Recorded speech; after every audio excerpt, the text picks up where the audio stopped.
City, so I can go back.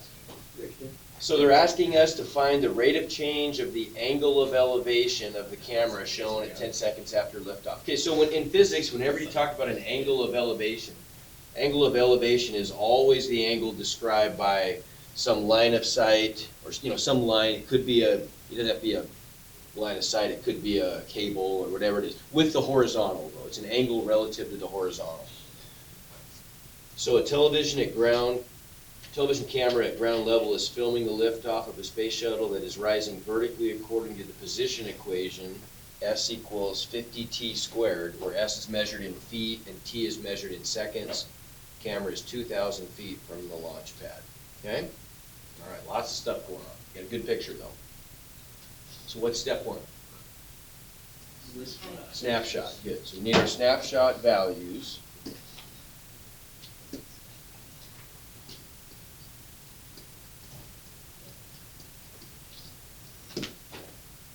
So for our variables then, what do we know? What are the values that we know or can calculate? You know the S equals. Okay, right, so we have a position equation that helps us out, doesn't it? Yeah. Right, we're at 10 seconds, so they give us t, but t isn't really that helpful to us. We're gonna use the time to calculate what the height is, right? Yeah. Okay, so then if we use the equation S of t equals 50t squared, S of 10 would equal, what is that, 5,000? Yeah.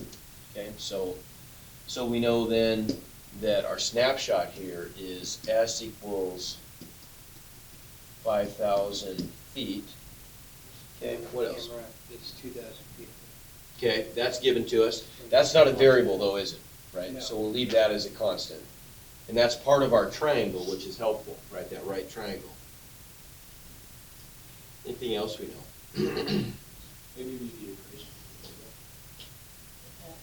They give it, okay, they give us an equation for theta. Okay, that's kind of nice. I wish they wouldn't have done that.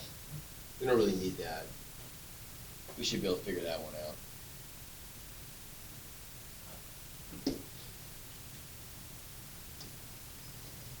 Right, and that's just SOHCAHTOA stuff. All right, what are we trying to find? Theta, the change. Okay, so what's that going to be? Theta dot. Okay, so we want theta dot, don't we? We might have to add some stuff to this list too. No, we can't. We can always go back and add more stuff to the snapshot list if we need to. So what would step 2 be? Parent equation. And what is the parent equation?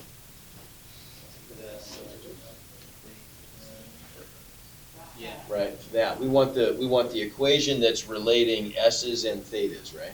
Okay. So step 2 then.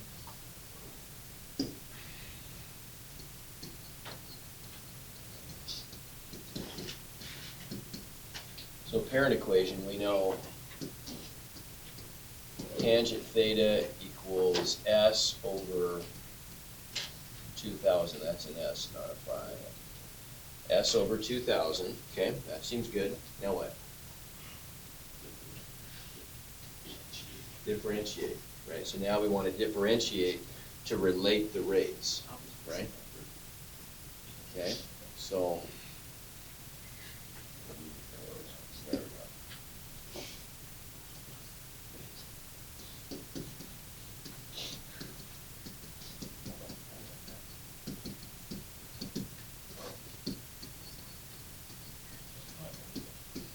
What are we differentiating with respect to? T. Because we got dots in here, right? The rates of change with respect to time. So what's that give us then if we apply the chain rule here and we implicitly differentiate with respect to t? Yeah, okay, derivative of tangent hand is secant squared, there you go. Secant squared hand times Theta dot, good, the derivative of hand, which is theta, with respect to t. So that's gonna give us our theta dot. And then on this side, I've just got s over 2,000. So what's the derivative of s over 2,000? 1 over 2,000 is just a constant, right? The same thing as 1 over 2,000 times s.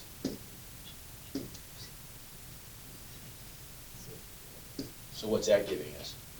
S dot. Okay, s dot over 2,000. Let me pause there. Questions on that? And if you got a question, somebody else does, so ask it.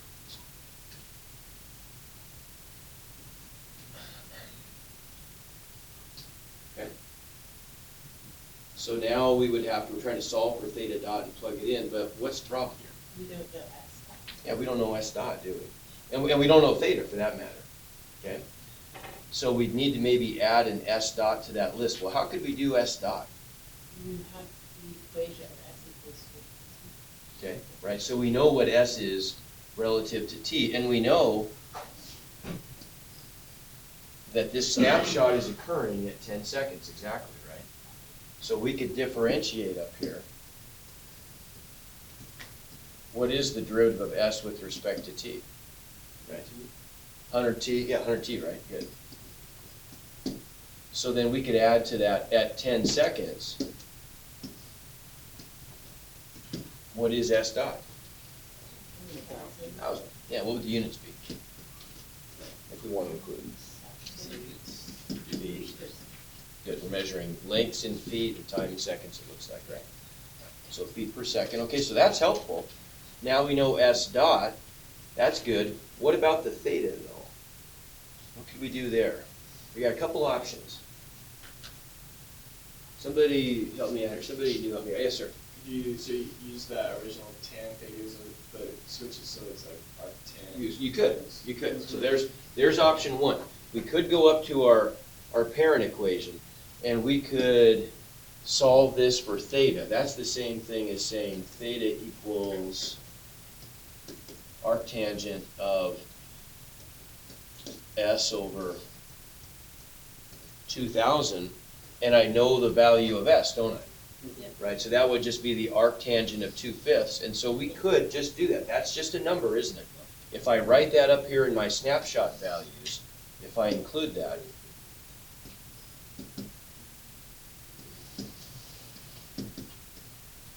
of 5/2, right, yeah, 5,000 over 2,000. That's just a calculator number. I can plug that in on my calculator at any time, and I'm gonna get back a number. What mode would I need to be in? I'd have to be in radians, wouldn't I? Right, because remember, if we're talking about the value of an angle, degrees is totally arbitrary, right? Radians is not though. Radians mean something intrinsic. Degrees are just, we just arbitrarily said 360 degrees. That's, that can't be meaningful, right? So this has got to be in radians mode. That's one way to do it, and then we could just plug and chug. What's another way? How else could we deal with that theta? Instead of dealing with the theta, maybe we could figure out what secant theta is. Any ideas?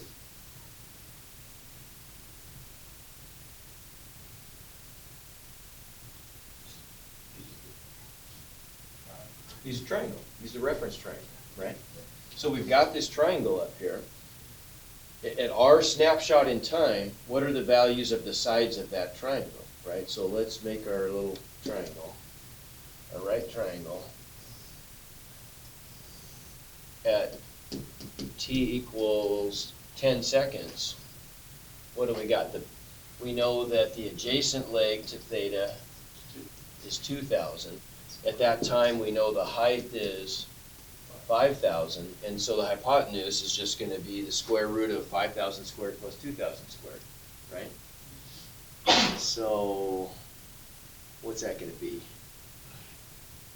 That's going to be 29. Boy, that's a big one. 290,000, square root of 290,000, is that right?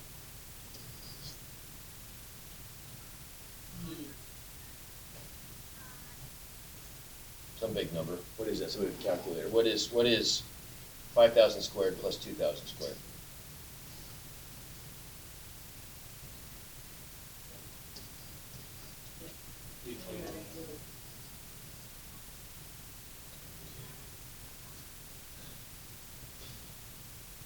All right, one more? Yeah. There you go. So 2,900,000. No.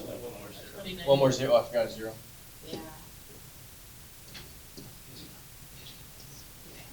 There we go, okay? So there's the sides, right, and that's an exact number. So then secant would be what ratio? Would be hypotenuse over Secant's the reciprocal of cosine, right? So if cosine is adjacent over hypotenuse, secant must be, hypotenuse over. there you go, hypotenuse over adjacent, good. And so secant squared theta would be the square root of 29 million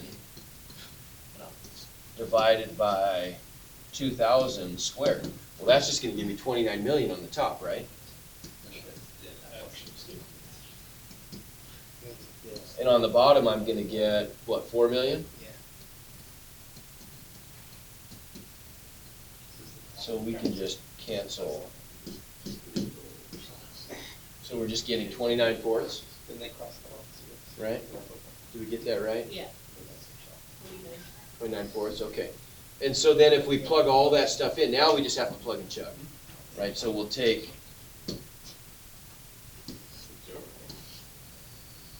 let's take that value.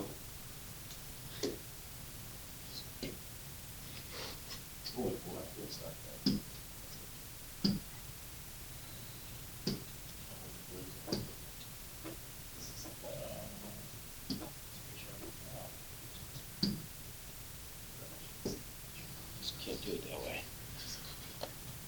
Oh, I know why.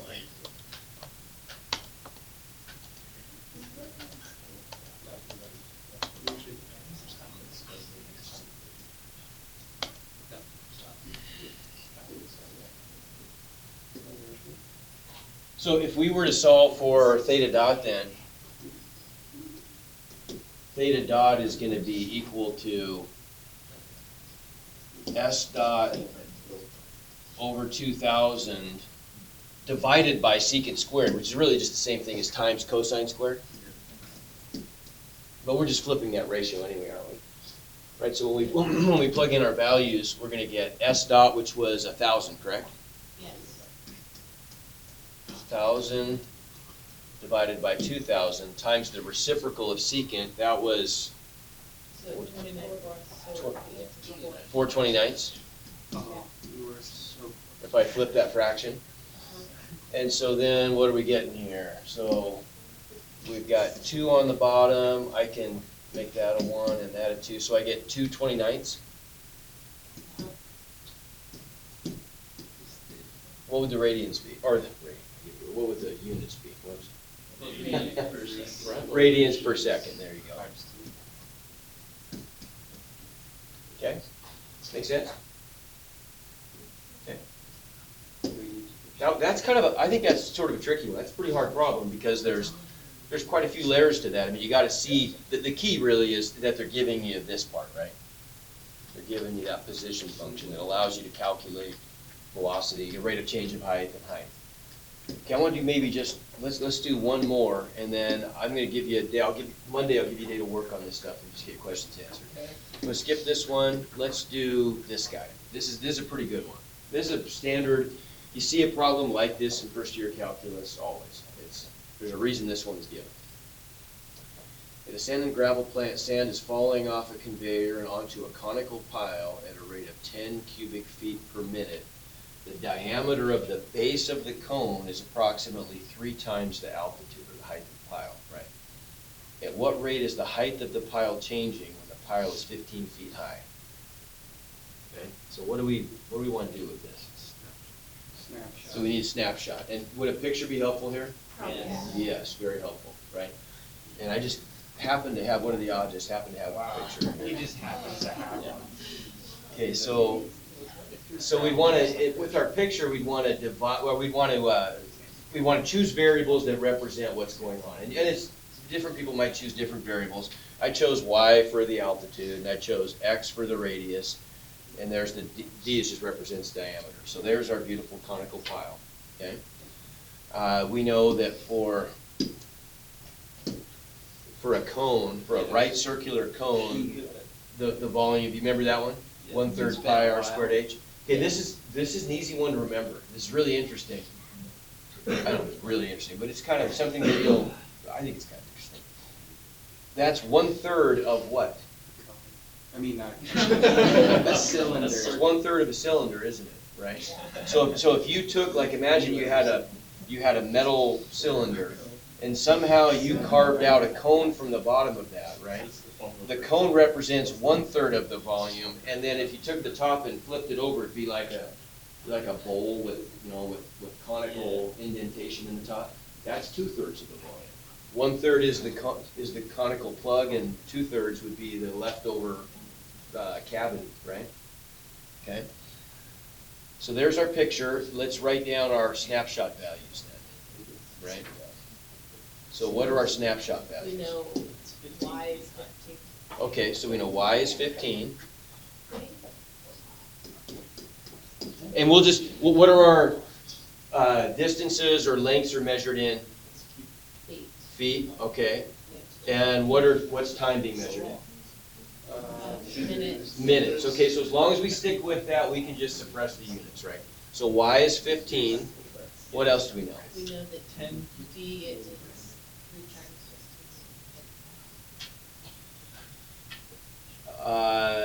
Say it again. So yeah. the that is diameter correct. is 3 times the altitude. right. Okay, diameter is 3 times. So the diameter is 45. 45, which means that the radius is 22. 22 and a half. Okay, so we know X is 45 halves. Okay. We know that the rate is 10 cubic feet. Okay, what rate is that? What quantity is that? How do you know? You know it's a rate, but what's it a rate of? So what the volume change. Okay, right, so you look at the units, don't you? Yep. So look, we got 10 cubic feet per minute. So look at the rates. We've got cubic feet on the top, minutes on the bottom. So that's a volume per time, right? Yeah. So that's got to be V dot. Okay. So V dot is 10 in our standard units. And what are we trying to find? All right, so we And what's it asking down there? Y dot. Yeah, at what rate is the height of the pile changing? Well, height is Y, so it's asking for Y dot. Agreed? Yeah. Yeah. Okay. So now, what about our parent equation then? Well, we got the parent equation, right? Yeah. There's only one possible parent equation, and there it is. Okay? So, I guess I'm doing everything above these boxes. You'll figure it out, I promise. Okay, so.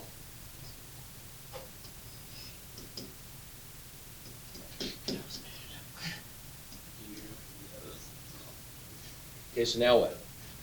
There's our parent The equation. derivatives. Gotta differentiate, don't we? So if we differentiate that, it's on the next page. Yeah.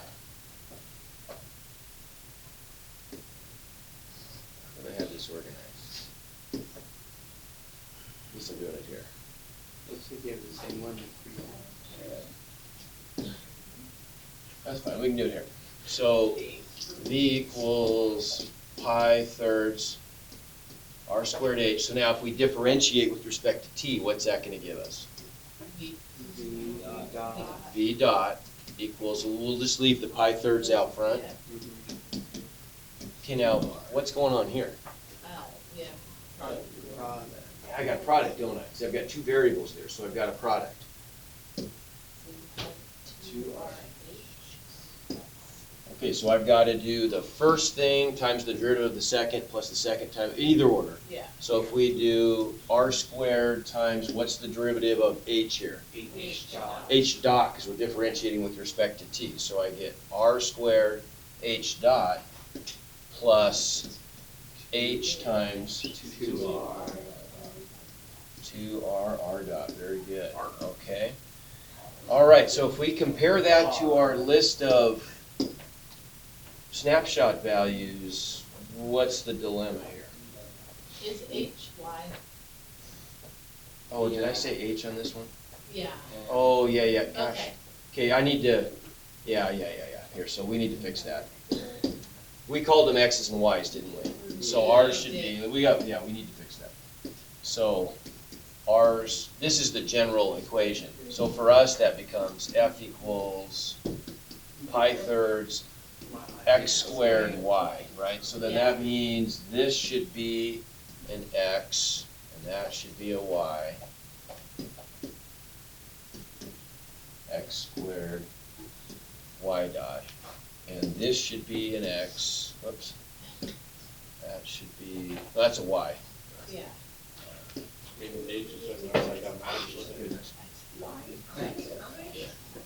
It's not strange.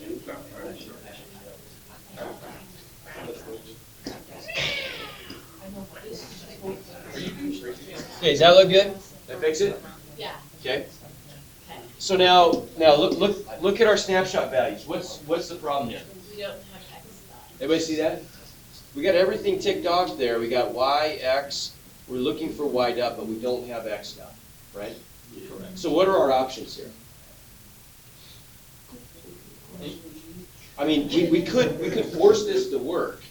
Do we have a way to find out what x dot is?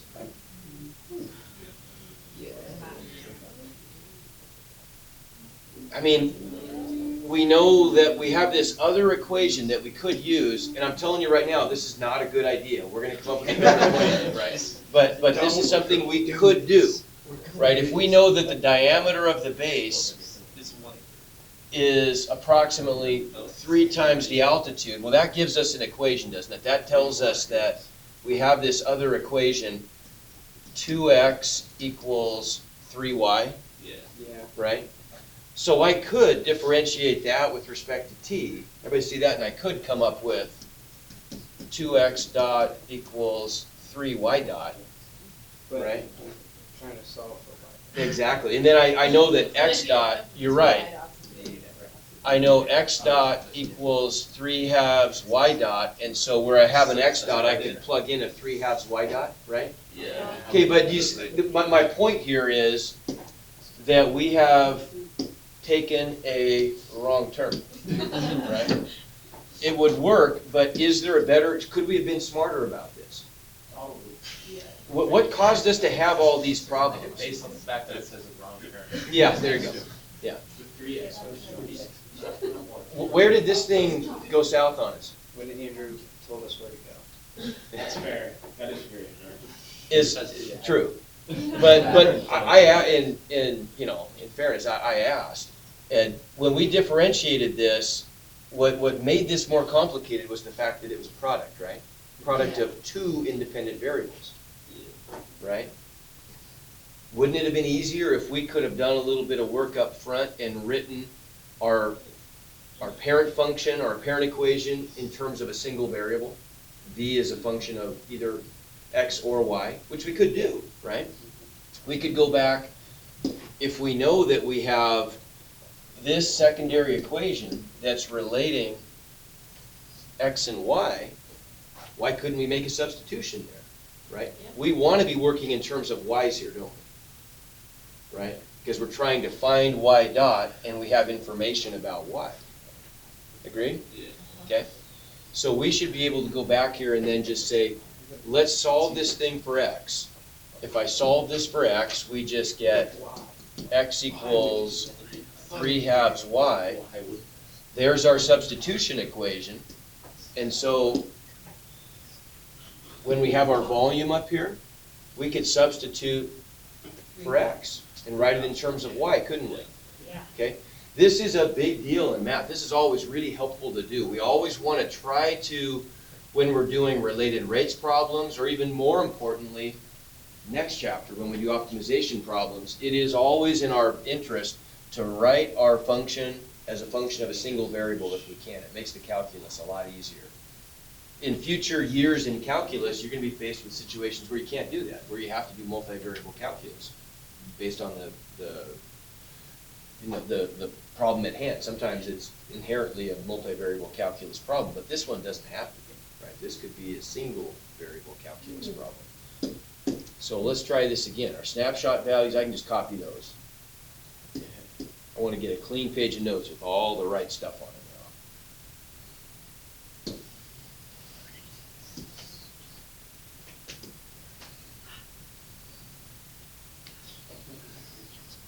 Actually, I'll do this.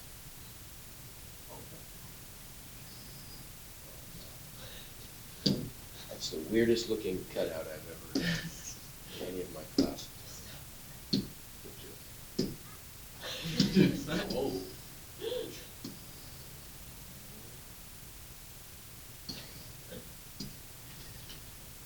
There we go. Our parent equation, we know our parent equation was v equals pi thirds x squared y, but we're going to make this substitution, right? And so we're going to get v equals pi thirds times 3/2 y squared times y, right? Okay, so what's that going to give us then? If when all the dust settles, I'm going to get v of y equals 9/4, or I can cancel one of those 3's, right? Yeah. I'm going to get a 9/3 is a 3/4, so I'm going to get 3 pi over 4 y cubed. Did I do that right? Everybody buy that? When I expand this out, 9/4 times 1/3 is 3/4. Oh, Okay? Much easier, right? Now we could differentiate that, and that's a really easy derivative, right? Yeah. So if I differentiate that, I'm going to get v dot equals what? 3, 5, 4. Times 3, right? So 9/4 pi yeah. times y squared. Y dot, that's all stuff I have, right? Way easier. So if I plug that in, when I plug and chug down here, that's the next step, I guess. I get v dot equals 9/4 pi times, what was y, 15? Yeah. 15 We're solving for my. times y dot, right. And we know v. Okay, hang on, yeah, so we want to, Yeah, you want the y. let's go back real quick. So we want to solve this thing for y dot. So if I get the y dot by itself, I'm flipping that fraction. I'm just going to get 4 times v dot on the top. On the bottom, I'm going to get a 9 pi y squared. Okay? Equals, if I plug in these values, 4 times And we know that. Yeah. 10 divided by 9 pi times 15 squared. Yeah. And that's just some number, right? That's just going to give me, who knows, that's some number. Some number, and my units are going to be feet per minute. Yep. Can we some number feet? Yeah, I might want you to be a little more specific than that, right? Well, So we just plug that in. Positive. Yeah. Andrew, Tiny I didn't know. There you go. Somewhere between negative infinity and Non-zero, infinity. positive. It's a real number. Yeah, that's a true statement. Because it's true. Some. All right, make sense? Sort of. Okay, sort of. I mean, you just got to kind of do something. So why don't you jump into the assignment and start working on some of those problems? We're still working on like 3 something.